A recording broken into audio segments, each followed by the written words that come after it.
네, 안녕하세요. 예, 소개받은 김정준입니다.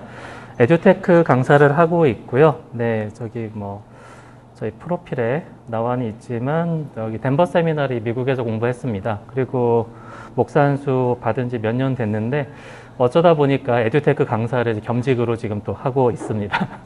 네, 이제 소개받은 대로 이제 구글 공인, 이노베이터고요. 그 다음에 최근에 구글 공인 코치, 공인 트레이너라는 걸 따서 나름 이제 이쪽 세계에서는 한국에선 유일하게 이제 구글 교육 관련한 모든 자격증을 가진 사람으로 현재 그렇게 있습니다.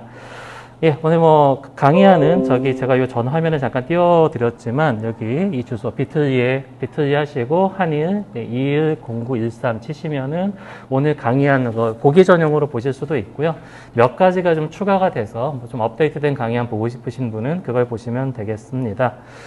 좀 약간 서양식으로 약간 간단한 유머 같은 거 하나 보여드리고 시작을 하는 게 좋을 것 같아서 며칠 전에 이게 떠가지고 좀 SNS를 좀 달궜거든요. 그래서 한국인의 7대 죄악이라고 하는 게 있는데 7가지 대죄라고 하는 개념에다가 이렇게 집어넣으셨더라고요. 네, 그래서 이런 게 돌아가는 세상이다. 그래서 이제는 이런 빠른 센스도 좀 필요하다. 그런 느낌으로 한번 시작을 해보고요. 사실 여러분이 지금 아시는 분이 좀 있을지 모르겠는데 201 원더키드라고 하는 게 있었어요. 지금 옆에 영상이 안 나올 수도 있습니다. 혹시 안 나올 수도 있는데 인터넷 속도에 따라서 이런 2020년에는 저희가 우주로 갈 줄 알았어요. 우주로 갈 줄 알았는데 아직까지는 그러진 않았고 그다음에 그래도 자율주행차는 좀 나와서 좀 재밌는 세상을 좀 살고 있구나 생각을 하고 있고요. 그다음에 옛날엔 또 저희 이런 생각을 했잖아요. 2000년 되면은 저희가 달나라 여행도 가고 네트워크 TV도 나오고 이랬는데 실제로 보니까 지금 달나라 여행 외에는 거의 다 벌어진 그런 시대에 저희가 살고 있습니다. 정말 기술의 발전이 빨라요. 제가 이제 1984년도에 첫 애플 컴퓨터를 봤는데 그거에서 지금 오는 속도가 엄청나거든요. 그 당시에 컴퓨터 속도가 8MHz인가 그랬는데 지금은 메가헤르츠 단위가 아니라 기가헤르츠 단위로 돌아가고 있고 이미 컴퓨터 속도가 몇백 배, 몇천 배 빨라져 있는 그런 시대에 저희가 살고 있습니다. 그래서 지금 이것도 나와줘야 되는데, 네. 나올지 제가 한번 틀어볼게요. 그래서 잠시만요.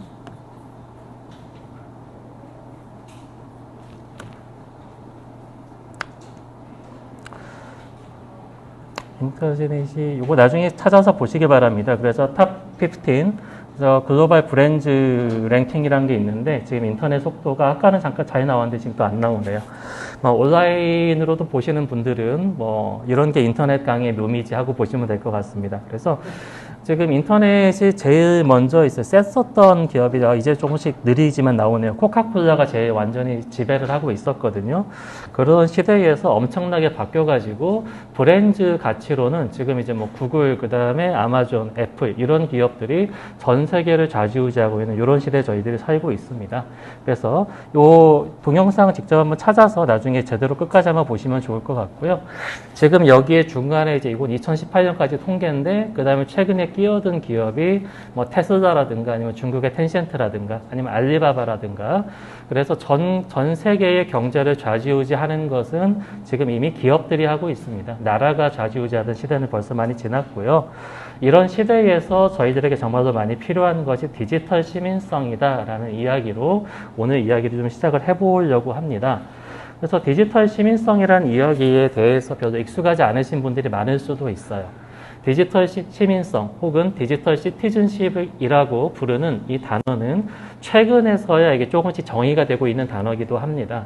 그런데 도대체 저희가 교육하는 입장도 완전히 교육하는 사람들도 아니고 그 다음에 일단은 여기는 신학교잖아요. 신학교이고 저희들은 예수님을 전해야 되는데 이런 게 도대체 무슨 얘기냐 그러신 분도 있을 것 같은데 보니까 오전에는 뉴미디어 시대 드론 축구 이런 것도 다뤘다고 하니까 제가 하는 얘기가 아주 얼토당토하는 얘기는 그런 아니에요. 이제는 저희들이 어느 현장으로 가든지 이런 걸 알고 있어야 된다라는 것에서 오늘 이야기를 시작을 했으면 좋겠고요. 디지털 시민성이라는 걸 여러분들이 검색을 해보시면 여러 가지 자료들을 찾을 수 있는데 유네스코에서 나온 정의를 가지고 한번 얘기를 해보겠습니다. 디지털 혁명의 시대에 디지털 혁명의 시대에 시민들이 더 책임감 있고 역동적으로 참여할 수 있는 역량이라고 정의를 내리고 있습니다. 디지털 혁명의 시대에 맞춰서 저희들이 꼭 갖고 있어야 되는 기본적인 능력이다라는 얘기죠.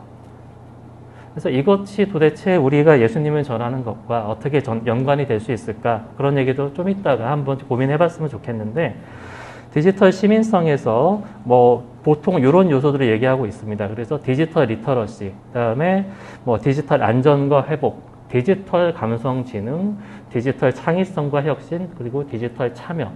그러니까 모든 시민성, 뭐 민주주의 국가라든가 이런 것들은 결국 이런 요소들이 되어 있는데 그냥 앞에 디지털이 붙어 있구나. 그래서 우리들은 디지털 세상에서도 같이 생활을 해야 되는구나라고 이해를 하시면 될 것 같아요. 제 시대 때에 제가 여러분 만날 때에 뭐 제가 보는 것보다 이제 조금 늙었거든요. 그래서 큰딸이 고3인데 제가 이제 우리 큰딸 나이 때에 저희 때 싸이월드라는 게 있었어요. 최근 이제 부활한다라고 하는데 이제 뭐 그러면서도 사실은 뭔가 필요했었을 겁니다. 근데 저희들은 그냥 새로 나온 서비스다 정도로 생각했는데 지금은 뭐 페이스북이나 인스타그램이나 트위터나 뭐 심지어 요즘 개인정보 빼간다고 말이 많은 틱톡 같은 거 이런 것들까지도 여러분들 생활에서 너무나 자연스럽게 녹아있기 때문에 여기에서 내가 뭔가를 더 배워서 해야지 생각은 안 하실 수가 있어요. 그런데 지금 그 안에서 수많은 법적인 문제들이 발생함에 따라서 최근에 구글에서도 유튜브 같은 경우에 그 18세 미만이면 아예 검색도 못하게 막아버리는 이제 그런 것들이 업데이트가 최근 이루어졌거든요. 그래서 이런 것들에 대해서 전 세계 석학들이 그다음에 정부들이 고민들을 많이 하고 있습니다.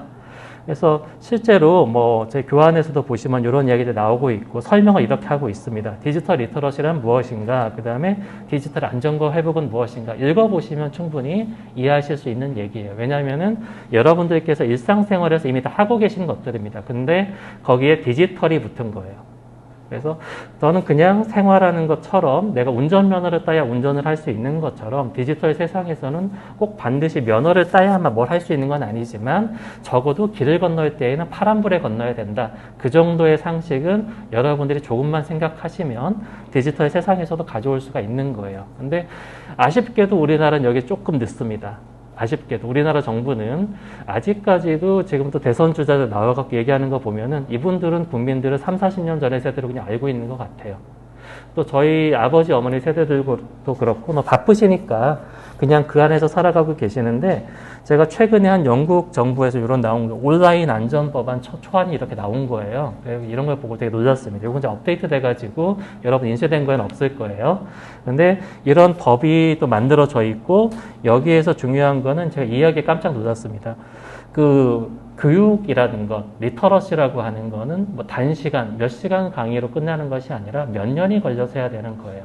그래서 그만큼 여러분들께서 관심을 가지시고 여러분들이 앞으로 나아가는 분야에서 관심을 가지고 끊임없이 넘어지지 않도록 노력하시면서 같이 끌고 가셔야 되는 부분입니다. 그래서 사실 이제 오늘 하는 이야기들은 그것들에 대해서 여러분들이 그냥 먼 미래 얘기를 알고 계실지도 모르겠어요.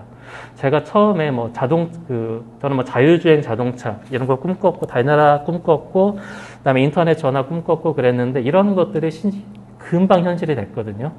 어렸을 때는 꿈이었어요. 이것들이 현실이 되는데 제일 빨리 변한 게 지난 10년이거든요. 앞으로 어떻게 더 빨리 변할지 모르겠는데 이제는 여러분들이 아셔야 된다라는 겁니다. 왜요? 이거는 예수님께서도 저 인간 세상 30년 동안 배우셨잖아요. 그런 것처럼 저희들이 뛰어들어가는 세대, 여러분들이 실제로 사역하실 현장에는 이게 너무나 보편적으로 자기 생활의 일부로 받아들이고 온 우리의 자녀들이 올 거란 말이에요. 심지어 저희 또래들도 그래요.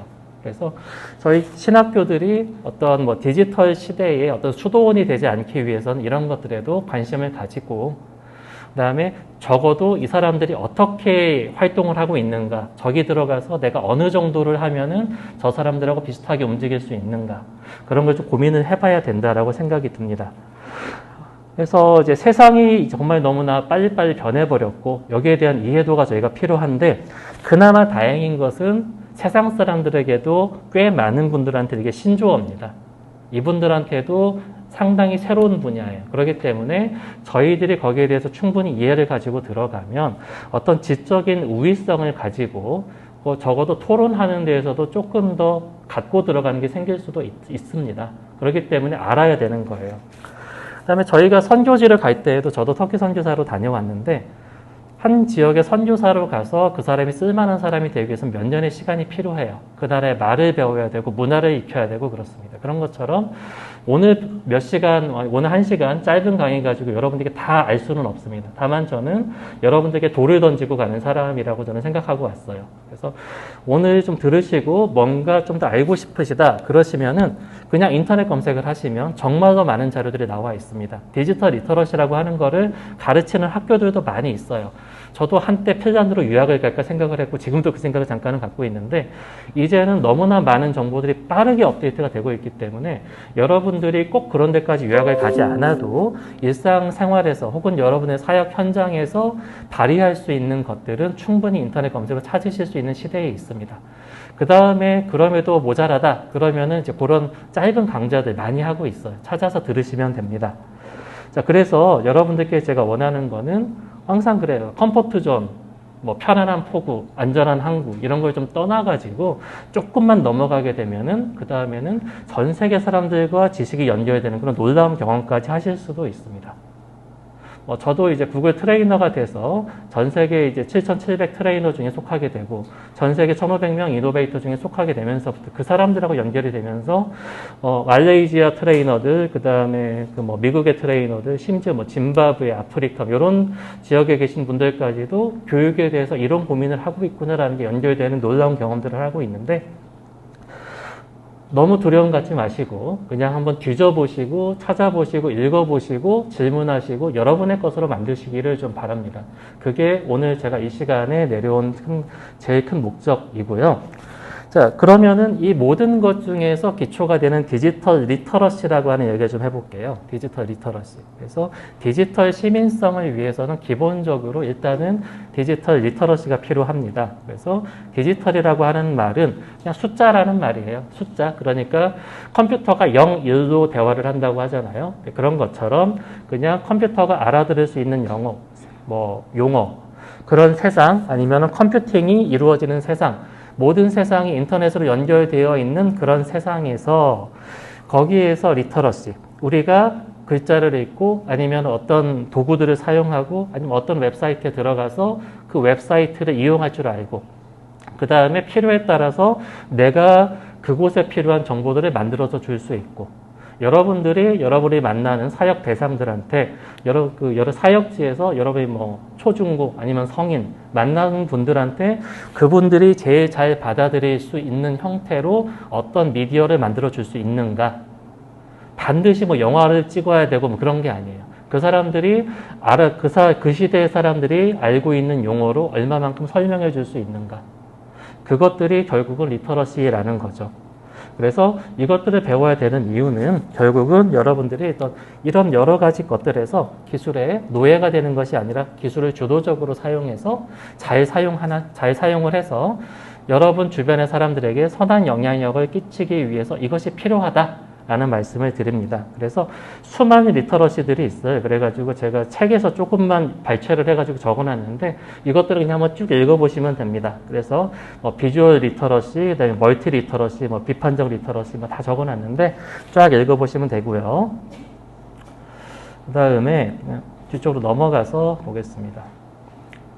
그래서 제 생각에는 여러 가지 많은 리터러시들이 있는데 이 중에서 제일 중요한 건 디지털 인포메이션 리터러시, 디지털 정보 리터러시라고 저는 생각을 해요. 왜냐하면은 정보라고 하는 것이 모든 산업이나 혁명이나 이런 것들을 만들어내는 요소가 됐기 때문에 그렇습니다. 그래서 여러분들은 지금 정보를 가지고 있어요. 유사일에 여러분이 들고 다니는 이제 휴대폰, 이런 조그마한 미디어에 엄청난 정보가 담긴 적이 한 번도 없었어요. 이 안에 들어갈 수 있는 정보는 보통 128기가에서 256기가 들고 다니시잖아요. 옛날에 백과사전에 CD롬 2장이 들어갔거든요. CD롬 2장이 그게 용량이 1.5기가 정도 됩니다. 백과사전에 수백 배가 되는 정보를 여러분 손에 들고 다니고 계세요. 유튜브에서는 하루에 전 세계 사람들이 8시간 반 동안 시청할 수 있는 영상들이 계속 만들어져서 올라오고 있습니다.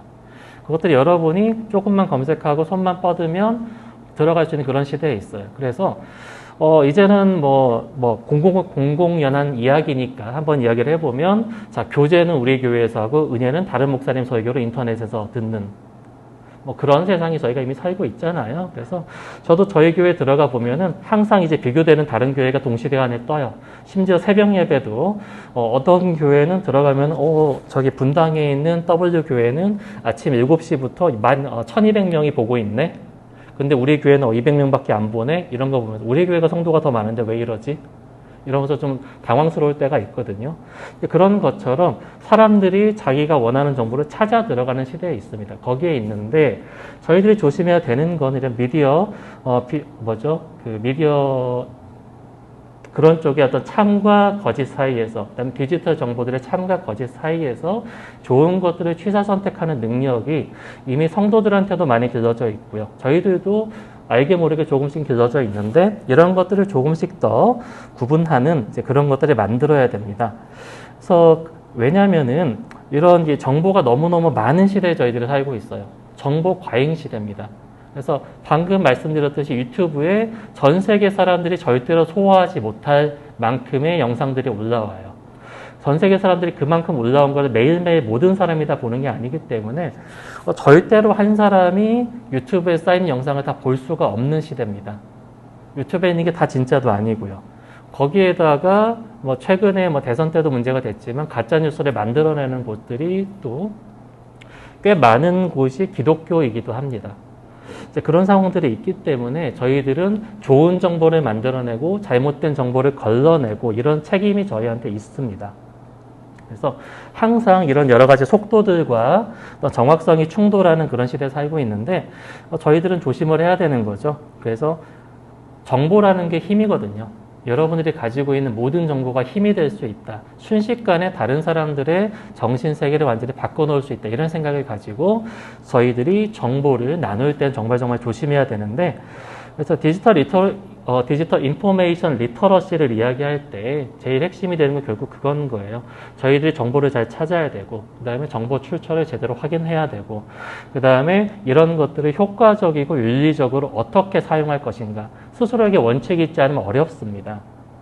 그래서 제가 조금 이따 나눌 여러 가지 이야기들을 하는데 여기 핵심이 되는 이야기는 사실은 제가 이런 거를 적어놨어요. 내 이웃에 대해서 거짓 증거하지 말라. 저희들 여기에 대해서 그냥 적혀있는 경문으로만 생각하기가 쉬운데 다른 말로 저희가 생각하면은 저희들이 생각지도 않게 한꺼번에 수십 명에게 수백 명에게 수천 명에게 거짓말을 하는 죄를 질 수도 있는 세상에 살고 있어요. 그렇기 때문에 정말 조심해야 됩니다. 그래서 실제로 있었던 일인데 제가 들어가는 목회적 커뮤니티가 하나 있습니다. 거기에 한 목사님께서 이제 이런 간증을 올려주셨어요. 지금 정확히는 이제 일본에 계시는 선교사님인데 그 선교사님께 그 교회 한 성도분께서 이제 그 아프간에서 지금 막 저기 총격전이 벌어져가지고 200 몇 명이 죽었다. 저희 다 같이 기도를 해야 됩니다. 해가지고 어느 지역까지 구체적으로 나오고 그래서 그게 나왔길래 그분께서 검색을 하셔가지고 찾아봤더니 이거는 옛날부터 한 20년 전부터 잊을만 하면 가끔씩 올라오는 가짜뉴스라는 거예요. 그래서 그 성도분한테 저희가 아프간을 위해서 기도해야 되는 거는 맞지만 지금 올려주신 이 뉴스는 가짜뉴스입니다. 그래서 원래 원 뉴스의 출처도 보내드렸고 그렇게 했는데 그 성도님이 그러시더래요. 아, 선교사님 우리 편인 줄 알았는데 그러니까 어떻게 하면 우리의 어떤 신앙의 단면일 수도 있습니다. 여러분이 사회에 나가서 만나야 되는 성도들, 어쩌면 또 우리 자신이 딱 그런 쪽에 있을 수도 있어요. 참과 진리는 진영 논리로 다룰 수 있는 게 아니거든요. 근데 저희들이 신앙이 쉽게 그렇게 되기가 쉽습니다. 그래서 저희들은 목적을 위해서라면 거짓말도 할 수 있는 이상한 성도가 될 수도 있어요. 거기에 대해서 어쩌면 디지털 리터러시라고 하는 것, 디지털 인포메이션 리터러시라고 하는 것은 저희들이 거기에 대해서 오히려 조금 더 어떤 도덕적인 면에서도 우위에 설 수 있고 그 다음에 기독교의 정의적인 면에서도 조금 더 저희들이 한 번 더 어느 게 바른 길인가 생각하면서 볼 수 있는 좋은 척도가 될 수 있다고 생각합니다. 그래서 제가 디지털 인포메이션 리터러시 거기에 대해서 이렇게 제목을 붙여봤어요. 디지털 세상을 걸어가기 위한 5가지 원칙. 그래서 디지털 세상 안에서 저희들이 어떤 정보가 참이고 거짓인지, 그 다음에 그 정보들을 어떻게 다루어야 될지, 그것들에 대해서 고민해서 정확히는 이 이야기는 전부 다 제가 만들어낸 이야기는 아닙니다. 그래서 이 오른쪽 위쪽에 보시면 인터넷 어썸이라고 하는 게 있는데 제가 저거를 이렇게 그림 그대로 가지고 왔거든요. 구글에서 만들어 놓은 기본 자료가 있습니다. 그거를 가지고서 제가 오늘 이야기를 좀 많이 준비를 했어요. 그래서 핵심으로 이렇게 5가지 원칙이 있습니다. 그래서 구분을 하는 거예요. 구분하고 혹은 비평하는 거, 뭐 그런 것도 있는데 저희들이 나눠야 되는 정보와 나누면 안 되는 정보를 잘 구별할 수가 있어야 되고, 그 다음에 중요한 거, 가짜에 속으면 안 됩니다. 가짜에 절대로 속으면 안 돼요. 가짜에 속으면 안 된다. 결론적으로 말씀을 드리면 세상에 공짜는 없다라는 이야기를 제일 먼저 하고 싶습니다. 오늘 아침에 제가 또 제 목회적 커뮤니티 이야기를 또 해야 되는데, 저 틀림없이 공부 많이 하시고 오신 대학원 좋은 데 나온 거 알고 계시는 목사님께서 올리셨어요. 생활이 너무 힘드니까. 그래서 지금 자기가 이제 어떤 새로운 정보를 받았는데 이거를 추천하면 얼마를 준다고 하더라. 많이 들어보셨죠? 그러고 나서 여기다 돈을 집어넣으면 한 달에 20% 수익이 보장이 된다고 하더라. 저도 잘은 모르겠지만 좋은 정보 같아서 여러분께 나눠드려요. 좋은 정보 맞나요? 거기 아래에 수많은 분들이 이제 올렸습니다. 그래서 지금 우리나라에서 제일 대표적이라고 알려져 있는 업비트 같은 코인 교환소도 뚫린 적이 있는데, 그런 듣보잡의 비트코인 거래소를 무슨 생각을 올리시냐. 그래서 그분 엄청 욕먹고, 그 다음에 지금 그 목사님 그 다음에 되게 화내셨을 것 같은데, 자기는 좋은 정보라고 생각해서 공유를 했다고 생각하실 거예요.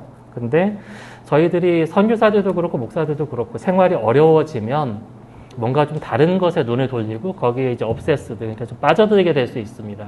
근데 하여튼 저희도 마찬가지. 이것이 진리다, 이것이 진리인데 왜 안 믿어? 하다 보면은 저희 안에 괴물들이 생기기가 쉬워요. 그러지 않기 위해서는 이런 거 저희들이 차근차근 좀 볼 필요가 있습니다. 그래서 뭐 제가 성경 말씀 어떻게 보면 좀 억지로 찾아 넣었어요. 사실 저는 이제 성경 말씀 이런 식으로 집어넣는 거 좋아하진 않습니다. 왜냐하면 맥락, 성경은 흐름으로 봐야 되거든요. 맥락이 없이 구절 하나 딱 끄집어내서 보는 건 제일 좀 제가 싫어하는 것 중에 하나인데, 그래도 이거는 계속해서 성경에서 얘기되고 있는 진실에 대한 것이시기 때문에 집어넣고요. 그래서 중요한 건 저희들은 진실을 이야기한다. 저희 기독교적인 윤리에서 봐도 이거는 잘못된 거 아니죠? 저희는 진리를 이야기해야 되잖아요. 진실을 이야기해야 되고, 진실을 이야기하는 게 정말 어려운 시대에 저희 살고 있어요, 사실은. 모든 거는 3자 되면 해봐야 알아요, 사실. 3자 되면 이상 해봐야죠. 어떤 사실이 벌어졌을 때. 요즘 뭐 쉽게 설명하려면 블랙박스가 있습니다. 블랙박스도 앞뒤 찍어가지고 되는 시대가 아니게 돼버렸어요. 왜냐하면 옆에서 찍은 거는 또 안 나오니까. 게다가 또 최근에는 뭐 광각 블랙박스도 있거든요. 제가 허리가 아파갖고 누워있는 일이 좀 많은데, 그러면서 제일 찾아보는 게 블랙박스 영상을 좀 많이 봐요. 근데 보면은 이런 때서 사고 조심해야지 하는 것도 보는데, 왜냐하면 이제 사고 처리한 거를 제가 요즘 관심이 있어서 많이 보는데, 광각으로 너무나 많은 걸 보여주다 보니까 판사가 그렇게 판결을 했대요. 이거는 다 보이는데 당신은 왜 못 피했어? 그러니까 보이는 게 다 진실이 아니다라는 거예요. 그래서 어떻게 보면 뒤집어 생각하면 저희가 아는 게 너무 많이 알면은 그것이 오히려 저희를 좀먹을 수도 있어요. 그래서 항상 진실을 정확하게 파악할 수 있는 기준 저희가 갖고 있어야 되고요. 나쁜 뉴스들은 더 빨리 퍼지게 되어 있습니다. 좋은 소식보다. 그렇기 때문에 이유는 모르겠어요. 혹시 모르겠습니다. 이거 정치적인 발언이 될 수도 있는데 조중동 뉴스만 보시는 분들이 있을 수도 있어요. 그분들은 어쩔 수 없이 편향된 시선을 가지고 있습니다. 네, 뭐 모르겠습니다. 제가 지금 제 무덤을 파는지도 모르겠는데, 근데 실제로 그래. 그러니까 그분들하고 제가 정확하게 수치는 안 내봤지만 가짜 뉴스를 생산하신 분들하고 뭔가 좀 맥락이 같은 게 있어요. 그러면 다른 언론은 안 그러냐? 꼭 그렇지는 않습니다. 정도 차이는 있지만 다들 조금씩은 과장들을 하세요. 그런 게 있는데, 중요한 거는 이게 잘못된 뉴스다라는 걸 확인하고 그 다음에 좋은 뉴스를 다시 올려놔도 그거는 퍼지지가 않아요. 왜냐하면 이미 나쁜 뉴스가 먼저 선점했기 때문에. 그래서 저희들이 성경 이야기를 하거나 그런 거 할 때 항상 옛날에 이런 얘기 많이 했잖아요. 성경의 원칙만 가르치면 된다. 그럼 다른 거 가르칠 필요가 없다. 그런 이야기도 저희가 많이 했었는데, 그런 것처럼 선점된 정보가 사실은 되게 중요한 겁니다. 그래서 저희가 그런 정보가 들어가지 않도록 조심을 좀 많이 해야 될 것 같고요. 그리고 지금 뭐 이런 것도 한번 보시면 될 것 같아요. 내가 온라인 커뮤니티에서 다른 사람들 대하는 태도가 이런 태도가 나를 잘 모르는 다른 사람들하고도 같은가? 이런 질문들 스스로 한번 해보시면 좋을 것 같습니다. 사실은 뭐 대인관계를 이야기를 할 때 내가 우리 가족들에 대한 태도하고 그 다음에 내가 다른 사람들에 대한 태도하고 같은가 이런 질문도 하는데요. 제가 온라인 커뮤니케이션 하는 게 진짜 나가 아닐 수도 있어요. 온라인 커뮤니티에서는 저는 뭔가 좀 혼자 정의감에 불타는 뭐 그런 용사처럼 활동할 수도 있는 거죠. 근데 거기에서 나는 정말로 진실만을 전달하고 있는가? 그 다음에 나는 정보를 전달하면서 내 가족과 친구의 개인 정보를 잘 지켜주고 있는가? 이런 것들을 좀 저희들이 생각을 해봐야 됩니다. 그러면서 저희들이 정보를 전달하면서 또 조심해야 되는 거는 저희들은 가짜를 전달하면 절대 안 되는 거죠. 진짜와 가짜를 구분하고 그 다음에 그런 것들에 대해서 스스로도 속지 말아야 됩니다. 이거는 여러분 스스로를 지키기 위해서도 중요한 거예요. 그래서 온라인상에 보이는 되게 그럴듯하고 보암직하고 나를 지혜롭게 할 것 같은 많은 것들이 있어요. 근데 그것들이 실제로 그렇지 않을 수도 있다. 라는 것을 알아야 됩니다.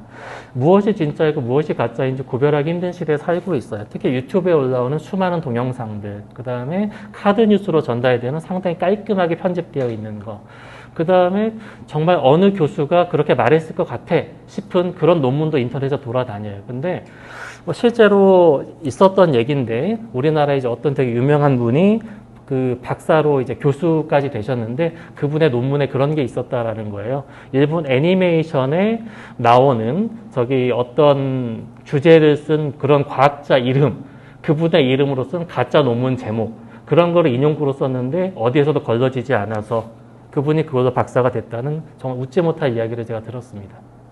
그러니까 그런 시대에 저희들이 살고 있기 때문에 정말 이것이 진짜인지 가짜인지 잘 구별할 수 있는 눈이 필요해요. 그래서 구글에서는 뭐 그쪽에서 제시하고 있는 걸로는 정말 이것이 진짜인지 아닌지를 확인하기 위해서는 최소한 3군데의 출처를 확인해라 라는 이야기를 하고 있는데 우리나라 언론은 아까도 말했지만 90% 이상이 한쪽 방향에 있어요.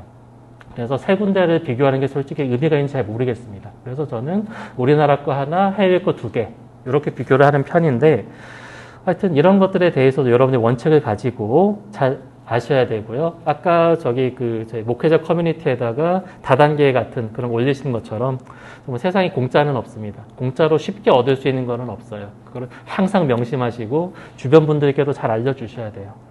정말 제가 뼈 아픈 게 저희 친척 중에 한 분이 당했습니다. 통장 명의를 잠깐 빌려주면은 이자를 몇 % 보내줄게.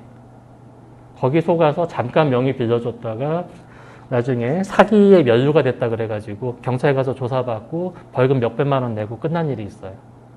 그러니까 그런 시대에 저희들이 살고 있습니다. 세상의 모든 사람들이 나를 속이려고 한다라고 생각하시면 차라리 속이 편해요. 근데 어렵습니다. 그렇기 때문에 여러분들께서 여러분들의 정보를 정말 잘 지키는 방법을 아셔야 돼요. 그래서 내 정보를 나는 잘 지킬 수 있는가? 제가 물어볼게요. 제일 쉬운 거. 여러분의 암호는 안전합니까? 라는 질문을 제가 많이 드리는데 여러분이 모든 사이트에다 똑같은 암호 사용하고 계시진 않으세요 혹시? 네, 방금 들었는데 네, 그것만큼 위험한 일이 없어요. 왜냐하면은 그 사이트 암호가 뚫리면 다른 사이트도 뚫릴 거고 잘못하면 여러분의 이메일도 뚫리고 제일 나쁜 게 이 시대에는 여러분의 휴대폰이 뚫리는 거예요. 여러분 손에 모든 정보가 다 있고 심지어 요즘 우리나라 편리하잖아요. 삼성페이 카드 들고 다닐 수도 있고 여러분 휴대폰이 뚫리게 되면 여러분의 모든 정보가 다 뚫립니다. 그래서 반드시 이중인증 거시고요. 그 다음에 여러분 계정 들어갈 때 특히 지켜야 되는 거는 여러분의 지메일 계정, 애플 계정, 네이버 계정, 카카오 계정 한국에서는 4가지 반드시 지켜야 됩니다. 그래서 믿음, 소망, 사랑도 중요하죠. 근데 믿음, 소망, 사랑 중요한데 여러분께 항상 있어야 되는 거는 네이버, 카카오, 지메일 아니면 거기다가 더해서 애플 계정까지 디지털 세계에서는 당연히 지켜야 되는 것이 3가지, 현재 4가지 정도 됩니다. 한국에서는. 그 정도를 꼭 지켜야 되시고요. 그 중에 제일이 뭔지는 지금 모르겠습니다. 네. 근데 아무래도 여러분이 주로 여러분 휴대폰 사용하시는 계정, 안드로이드 폰 쓰시는 분들은 지메일 계정, 애플폰 쓰시는 분들은 애플 계정. 꼭 지키셔야 되고, 그 다음에 카카오 계정 잘 지키셔야 되고요. 그 다음에 여러분이 사용하시는 이메일을 테스트해 볼 수 있는 사이트가 이게 이메일 프라이버시 테스터라고 하는 사이트가 있습니다. 이런 사이트가 있는데 잠깐 띄워서 보여드릴게요. 이런 사이트가 있는데 이 사이트에 들어가셔가지고 여러분 사용하시는 이메일을 한번 입력을 해보세요. 이메일 입력을 해보시면은 나중에 이메일이 한 통이 옵니다. 그래서 진짜로 지금 스팸 메일이나 이런 게 아니라 정말 이메일 확인하려는 거 맞지? 라고 이메일을 받아보시는데요. 거기에다 확인 메일을 보내시고 나면은 그 다음에 테스트 메일을 다시 보내실 수가 있어요. 그 다음에 테스트 메일을 다시 보내고 나면 그 다음에 할 수 있는, 그 다음에 이런 이메일이 와서 테스트 이메일을 보내서 메일 열어보면은 이렇게 빨간색으로 찍혀요. 이게 요만큼의 여러분의 이메일이 위험하다라고는 지수입니다. 그래서 지메일 같은 경우는 보통 하나에서 3개 정도가 찍히거든요. 근데 네이버 메일, 다음 메일 같은 경우는 평균 8개가 찍힙니다. 그만큼 보안성이 더 낮다라는 거예요. 그래서 여러분들의 주 메일 계정을 뭘로 하시는지, 나는 어떤 메일 쓰는지, 혹시라도 나중에 여러분께서 뭐 일하시는 곳에서 사용하시는 이메일은 안전한지, 그런 것도 이런 식으로 체크를 해보실 수가 있습니다. 지금 이 오른쪽 아래에 지금 동영상도 링크를 걸어놨으니까 나중에 온라인 강의안 받아보시는 분은 거기에서 다시 체크하셔도 되고요. 지금 제가 뭐 디지털 세상에서 뭐 나를 지키는 법, 아마 그런 식으로 제가 유튜브에 강의를 한 적이 있는데 거기에 보시면은 이메일 프라이버시 테스터 사용법 잘 나와 있습니다. 자, 그리고 이제 그 다음에는 저희들이 생각해야 되는 것도 한편으로는 되게 친절해야 되는 거죠. 그렇죠? 그래서 되게 재미있는 것이 꽤 많은 데에서 대접받고 싶은 대로 대접하다라는 거를 여기 그대로 쓰고 계시더라고요. 그래서 인터넷 세상에서 저희가 친절해야 되는 이유, 이거는 저를 지키기 위한 것도 합니다. 그래서 특히 이제 그 여성분들은 많이 없는데 남성분들은 그 PC방에서 하다가 현피 뜬다 그러거든요. 현실 PK라 그래요. 현실 플레이어 필링. 그래서 현실 PK를 뜨는 분들이 많았습니다. 사실 저 때부터도 있었어요. 저 때도 이제 동네 오락실 같은 데 가서 격투 게임 열심히 하면은 저 건너편에 있는 이제 형님이 갑자기 건너오세요. 그러면서 야 임마 계속 약사박이 할 거야 뭐 이러면서 오시는데 그런 것처럼 누군가를 계속 이기거나 그런 것들이 다른 사람을 죽일 수도 있는 사회에 살고 있어요. 좀 어이가 없지만. 그래서 거기에서도 개인정보 절대로 주시면 안 되고 또 우연히 그런 게임하는 분이 옆에 있으셔도 안 되고 그런 세상이 있는데 중요한 거는 긍정을 전파해야 된다라는 거죠. 제가 저희 교회 쪽에 나온 출판사에서 그 책을 좋아하는 건 아닙니다. 긍정의 힘, 그 목사님은 나쁜 분이에요. 좋은 분 아니에요. 그분은 신학을 얘기하는 게 아니에요. 이상한 거 얘기하는 건데 중요한 거는 억지로 부정적인 것을 얘기할 필요는 없다라는 겁니다. 가능하면 똑같은 말이라도 좀 친절하게 해주고 억지로 부정적으로 하지 말고 그 다음에 유해한 것, 모든 사람에게 사실이 아닌 것을 아는데 재밌을 것 같으니까 알려주는 거, 이런 거 저희들이 하면 안 된다라는 거예요. 아까도 얘기했듯이 저희들이 잘못하면 거짓을 말할 수도 있기 때문이기도 하고요. 그 다음에 그거 외에 저한테 오는 수많은 나쁜 이야기들이 있습니다. 온라인으로 요즘 특히 그 아이들 사이에서 온라인 왕따가 유행이에요. 온라인 왕따가 유행이라서 많은 학교에서 아이들이 스스로 단톡방을 만드는 걸 금지하고 있습니다. 그렇게 되는 이유는 아이들이 그러려고 하지 않는데 뭐 몇 마디 타이프 치는 게 난 진짜로 말하는 것도 아니고 그러니까 재미로 몇 마디 쓰다 보니까 자기도 모르는 새 몇몇 사람들의 왕따를 쉽게 시키거든요. 사실 이런 것들이 꼭 아이들의 모임에서만 있는 건 아닌데 그런 것들에 대해서 저희들이 좀 조심해야 됩니다. 그래서 스스로 여러분들하고 다른 사람들하고 다르다라는 것을 스스로 알고 계셔야 되고 사실 그거를 알고 존중하는 게 쉽지는 않습니다. 그 다음에 나에 대해서 끊임없이 괴롭히는 많은 사람들이 있어요. 자, 그런 것들에 대해서 저는 이렇게 이야기를 합니다. 무반응, 무관용을 하세요. 라고 얘기를 많이 하는데 뭔가 올 때마다 다 반응할 필요는 없어요. 하지만 저희들이 해야 되는 거는 그냥 캡처를 누르면 됩니다. 캡처해놓고 저장하고 자료를 모아서 결정적인 때 반격을 하면 되는 거거든요. 그래서 친절하게 대하되 나에 대해서 무리하게 하는 걸 억지로 참을 필요는 없습니다. 그래서 이게 무례하다라고 하는 것이 그냥 나의 어떤 화가 나는 거를 억지로 넘겨라. 뭐 요건 아니에요. 그냥 내가 나한테 화가 나니까 짜증이 나니까 그러니까 나한테 친절하게 해줬으면 좋겠어. 그것이 아니라 저희 인간들이 살아가는 보편적인 기준에서 봤을 때에 예의가 없는 행동이 확실하게 있잖아요. 그 다음에 심지어 어떤 나의 안위를 건드릴 수 있는 그리고 흔들 수 있는 그런 것들에 대해서는 저희들이 최대한 친절하게 대해야 될 증거를 모을 필요도 있습니다. 그래서 온라인으로 다른 사람들을 괴롭히는 것들에 대해서는 저희들이 방조해서도 안 되고, 그 다음에 특히 저한테 오는 그런 것들에 대해서는 증거를 차곡차곡 모을 필요가 있어요. 자, 그 다음에 마지막으로 이야기를 하자면 다른 사람들의 의심을 떨쳐주는 것도 저희한테 좀 많이 필요합니다. 특히 저 어릴 때는 이제 그런 것들이 많이 있었어요. 뭐라고 해야 되나? 그냥 세상이 돌아가는 것이 뭔가 좀 완벽하게 이해가 안 되는데 뭔가 불평등한 것 같아. 특히 이제, 여러분들이 다 이런 경험을 하진 않으셨을 거예요. 근데 이제 제가 다니던 중학교가 이제 약간 언덕에 있었습니다. 언덕에 있었는데 쉬는 시간에 아이들이 담을 넘어가서 내려가가지고 각 학교 앞에 있는 구멍가게 가가지고 간식을 사가지고 왔단 말이에요. 그것들에 대해서 선생님들이 되게 뭐라고 하셨어요. 근데 저희들 생각에는 그걸 왜 막지? 우리 돈 가지고 우리가 가서 사 먹는데 그게 문제야? 나중에 커서 보니까 딱 그것만은 아니었던 거예요. 거기에서도 어떤 아이들 간의 어떤 가진 자와 없는 자 사이 불평등도 드러나고, 그것도 있고 학교 앞에서 파는 것들도 불량식품이 많잖아요. 귀찮은 것도 많이 생기니까 선생님들이 하지 못하게 했는데 어릴 때는 그게 의심이 생겼던 거예요. 그래가지고 선생님한테 선생님 저걸 왜 못하게 해요? 그렇게 안 좋은 거예요? 따지고 그러다가 하루는 나갔다 오다가 몇 명이 걸려가지고 혼났습니다. 근데 이제 거기에서 저도 그 중에 한 명이었는데 선생님 왜 우리만 잡아요? 다른 애들 다 같이 나갔다 왔는데? 거기에 대해서 엄청나게 비난을 받았거든요. 지금도 완전히 이해는 안 되는데, 그러니까 그렇다는 거죠. 아이들이 뭔가 세상에 대해서 의심을 가질 수가 있어요. 그다음에 그것은 우리 성도들도 마찬가지고요. 가정에서도 마찬가지예요. 가정도 안전한 가정이 돼야 되고, 성도들이 의심하는 거에 대해서도 저희들이 의심을 떨쳐버릴 수 있는 그만한 근거가 있어야 돼요. 그게 어려운 거예요, 사실은. 실제로 이제 저하고 같이 안수받으신 한 목사님 중에서 이제 그게 있었어요. 저랑 이제 같은 부서에서 근무를 하게 됐는데, 그분이 하루 그런 말씀을 하시더라고요. 성도님이 내 성경 해석에 대해서 토를 다루셨다. 내가 성경 해석한 게 내 생각이 충분히 맞는데 이 성도님께서는 내 해석이 틀렸다고 하시면서 다른 해석을 해주셨다. 나한테 영적인 권위가 있는데 어떻게 감히 그럴 수가 있는가.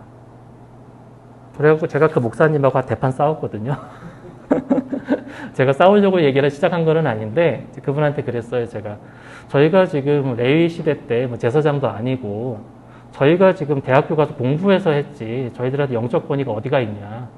그 성도님 공부만 하시면 따실 수 있는 건데 성도분들도 충분히 성경 해석하실 수 있다. 그 다음에 그게 종교개혁 때 마틴 루터가 성경을 번역한 이유 아니냐. 그분이 그 다음부터 저를 되게 싫어하시더라고요. 근데 성도들도 의문 가질 수 있고 가정에서 아이들도 의문 가질 수 있고 있잖아요. 예수님께서 이렇게 손가락을 이리 내밀어서 내 손을 만져보고 내 옆구리 구멍에다 넣어봐라. 그러니까 의심을 가지는 게 나쁜 게 아니다라는 걸 말씀을 해주신 거예요. 많은 분들께서 설교를 그렇게 하시잖아요. 의심 가지는 건 나쁜 거다. 도마가 한 짓은 되게 무례한 짓이다. 그게 아니에요. 예수님은 도마 위에도 교회를 세우셨잖아요. 그런 것처럼 항상 우리들의 성도들이, 그다음에 학생들이, 그다음에 우리 집에서 또 아이들이 의심을 가질 때 신뢰할 수 있는 어른으로 저희들이 있어야 된다. 이게 되게 중요하다 생각을 합니다. 그래서 이런 것들에 대해서 안전하게 말할 수 있는, 제가 지금 요거를 그냥 갖고 오다 보니까 아이들이라고만 적혀 있는데 성도들이 궁금한 거에 대해서 안전하게 말할 수 있는 문화가 있는가? 그것들에 대해서 목사에게 말해도 주변 성도들한테 물어봐도 우리 교회 안에서는 그것들에 대해서 쫑코 주지 않고 스스로 같이 토론할 수 있는 그런 좋은 문화가 있는가? 이런 것들까지도 한번 생각을 해보면 좋을 것 같습니다. 그래서 정리하겠습니다. 그래서 저희들이 디지털 세상을 걸어가기 위해서 5가지 원칙, 이거는 디지털 인포메이션 리터러시가 중요하다는 전제를 그 전에 드렸습니다. 디지털 인포메이션 리터러시, 그러니까 디지털로 돌아다니고 있는 모든 정보들에 대해서 저희들이 안전하게 그것들을 받아들이고 이용하고 그다음에 정보를 만들어내고 어느 정도까지 할 수 있는가. 그걸 하면서 여러분들이 다른 사람들에 나누게 될 때에는 어떤 원칙을 가지고 나눌 것인가 이런 이야기를 했었고요. 그 다음에 제가 시작할 때에는 이것들은 전부 다 디지털 시민성이라고 하는 것에서 시작했다라는 말씀을 드렸습니다. 디지털 시민성이 여러 가지 요소들이 있는데 그것들 강의한 다시 읽어보시면 되겠고요. 네, 그래서 제가 좀 너무 신나게 저 혼자 달리는 느낌이 좀 있긴 하지만 그래서 제가 생각하기에 여러분들께서 실제로 이제 앞으로 나가서 사역을 하시는 데 있어서 이제는 이런 것들까지도 공부해야 되는 시대가 된다 라는 의미로 네, 여러분들의 마음 가운데 좀 돌을 하나 던져서 파문이 좀 일었다면 저는 성공을 한 거고요. 그게 아니라 저거는 먼 미래에 있을 이야기인데 뭐 굳이 이렇게 반영을 하신다면 저는 오늘 실패인데 자, 여러분들께서 어떻게 들으셨는지 여러분들의 질문을 제가 좀 들어보고 싶습니다. 그래서 오늘 강의를 들으시고 나서 나는 아닌 것 같은데 이런 비판하셔도 돼요. 우리 한국 사람들은 착해서 이런 거 못 하시는데 다른 의견 얘기하셔도 좋고요. 그 다음에 뭐 오늘 했던 이야기나 개념이나 이런 것들에 대해서 자유롭게 질문을 해주시면 제가 아는 선에서 답변을 해드리도록 하겠습니다.